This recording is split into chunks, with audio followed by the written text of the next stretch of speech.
এবার সবজির বাজারের পরিস্থিতির খবর জানাতে গাইবান্ধা থেকে সরাসরি যোগ দিচ্ছেন আসাদুজ্জামান মামুন। মামুন,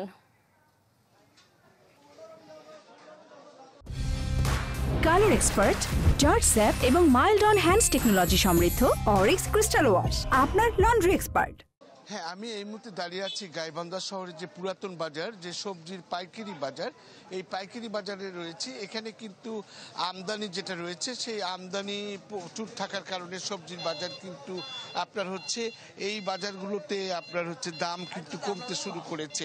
এই কাঁচা বাজারগুলোতে যেটা রয়েছে, যেমন লেবু এর আগে যেটা ছিল প্রতি পিস 15 টাকা থেকে 20 টাকা দামের, এক একটা পিস ছিল 10 টাকা করে, 40 টাকা হালি, সেটা কিন্তু এখন 10 টাকায় নেমে এসেছে। বেগুন এখনো 30 টাকা করে কেজি রয়েছে। এছাড়া লাউ প্রতিটা পিস 40 টাকা প্রতি পিস করে বিক্রি করা হচ্ছে। করলা 40 টাকা কেজি, বেগুন 40 টাকা কেজি, প্রকার ভেদে 50 টাকাও রয়েছে। এখানে সজনা বলেন বা আইখঞ্জন যেটা বলেন, সেটা কিন্তু আপনার হচ্ছে 120 টাকা প্রতি কেজিতে বিক্রি করা হচ্ছে। পটলের দামটা এর আগে 60 টাকা ছিল, এখন কমে কিন্তু 40 টাকাতে এসেছে।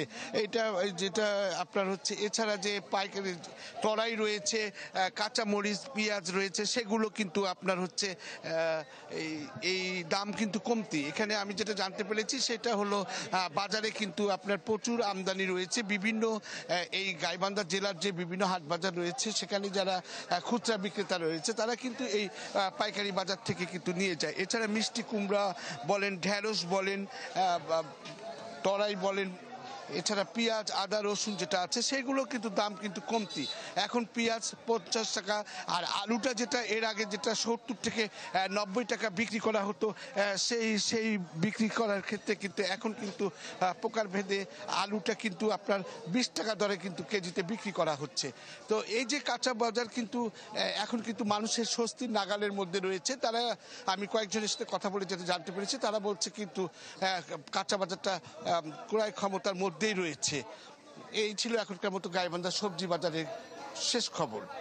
মামুন, ধন্যবাদ আপনাকে। দর্শক, সবজি বাজারের খবর জানাচ্ছিলেন আমাদের সহকর্মী।